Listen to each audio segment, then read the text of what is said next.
துக்கமான நாள் தான் சொல்லணும் இது. என்னை பொறுத்த வரைக்கும் மருத்துவமனைக்கு போகும்போதெல்லாம் அன்பு சகோதரர், நண்பர், புரட்சி கலைஞர் கேப்டன் அவர்கள் பூர்ண குணமடைந்து வீட்டுக்கு வந்து மறுபடியும் பழைய விஜயகாந்த் அவரை பார்ப்போம்னு நினச்சிட்டு இருந்த பல பேருக்கு இது மிகப்பெரிய ஒரு அதிர்ச்சி. ஒவ்வொரு முறையும் மருத்துவமனைக்கு போகும்போது கேப்டன் நல்லா வந்துடணும் இறைவனை வேண்டுவதில் நானும் ஒருவன். அந்த ஒரு என்ன சொல்ற நட்பு எங்கள் 2 பேருக்குள்ள ஒரு டீப் ரூட்டட் ஃப்ரெண்ட்ஷிப்னு சொல்லுவாங்க.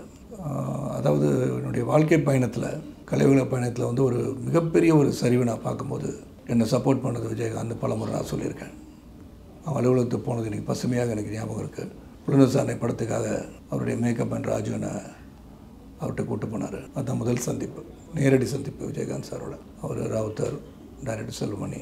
அதாவது ஒரு இயக்குனருக்கு ஒரு உரிய மரியாதை அன்றைக்கி அவர் எப்படி கொடுத்தான்றதை என்னால் நேராக பார்க்க முடிஞ்சது.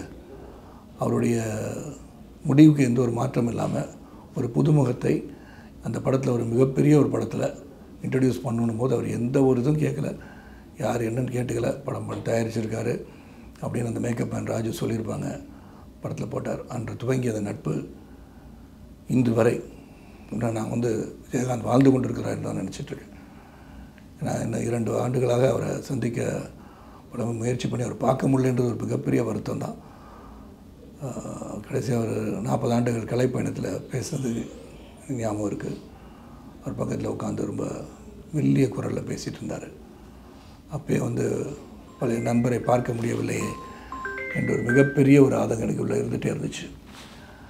ஆனால் அண்மையில் கூட மருத்துவமனைக்கு போயிட்டு வீட்டுக்கு வந்துட்டாரோன்னா சரி குணமடைஞ்சிருவார் அப்படின்னு நினச்சிட்டு இருந்தோம். ஆனால் இது ஒரு மிகப்பெரிய ஒரு அதிர்ச்சி தான். இது ஒரு துக்க நாள்லேயே சொல்லலாம். எங்கள் பிரதன் கலை உலகத்துக்கு மட்டுமில்லை, அவரை பின்பற்றி அவரை நேசித்த பலருக்கு இது ஒரு துக்கமான நாள். இந்த நாளில் நான் வந்து சென்னையில் இல்லைன்றது மிகப்பெரிய வருத்தம் எனக்கு. நான் எப்படி இதை பகிர்ந்துக்கிறேன்னு தெரில. தொடர்ந்து வந்து அவருடைய குணங்களை பற்றி சொல்லணும். விஜயகாந்த் சார் வந்து எனக்கு தொடர்ந்து நிறைய படங்கள் வாய்ப்பு கொடுத்தார் எனக்கு.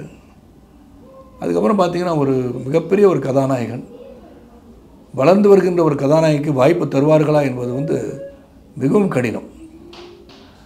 நான் அந்த ஒரு காலகட்டத்தில் என்ன தாய்மொழின்னு படத்தில் அவங்க பேனரில், அவருடைய பேனரில் ஒரு கதாநாயகனாக நடிக்க வச்சு அதில் ஒரு கௌரவ வேடம் ஏற்று நடித்தவர் விஜயகாந்த் அவர்கள். அந்த அளவுக்கு டீப் ரூட்டட் ரிலேஷன்ஷிப், ஃப்ரெண்ட்ஷிப், அது அவ்வளோ ஒரு நட்பு எங்கள் 2 பேர் பக்கம்.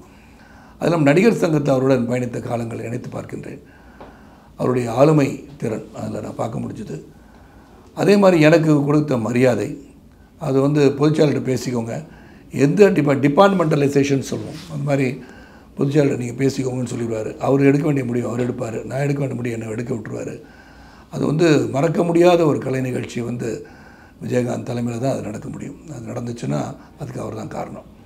நாங்களாம் அவர் கூட இருந்து பயணித்த சகாக்களாக இருந்ததற்காக அவருடன் சேர்ந்து பணியாற்றியவர்களாக இருக்கலாம். ஆனால் முடிவுகள், பிறரை அழைப்பது, எப்படி நடக்கணும், இதெல்லாம் சீரமைப்பு, அதை சீர்படுத்தி எங்களுக்கு கொடுத்தது வந்து விஜயகாந்த் அவர்கள். அவர் இழந்து தவிக்கின்ற ஒரு குடும்பத்தாருக்கும், தேமுதிகவின் உறுப்பினர்களுக்கும், தமிழக மக்களுக்கும், ரசிக பெருமக்களுக்கும் என்னுடைய ஆழ்ந்த அனுதாபங்களை, இரங்கலை என் சார்பாகவும், என் இயக்கத்தின் சார்பாகவும், என் குடும்பத்தின் சார்பாகவும் தெரிவித்துக் கொள்கின்றேன். விஜயகாந்த் சார், நீங்கள் என்றும் அனைவரின் மனங்களில் வாழ்ந்து கொண்டே இருப்பீர்கள். நீங்கள் மறையவில்லை, வாழ்ந்து கொண்டிருக்கிறீர்கள், எங்களை பார்த்து கொண்டிருக்கிறீர்கள் எடுத்துக்கொள்கின்றேன்.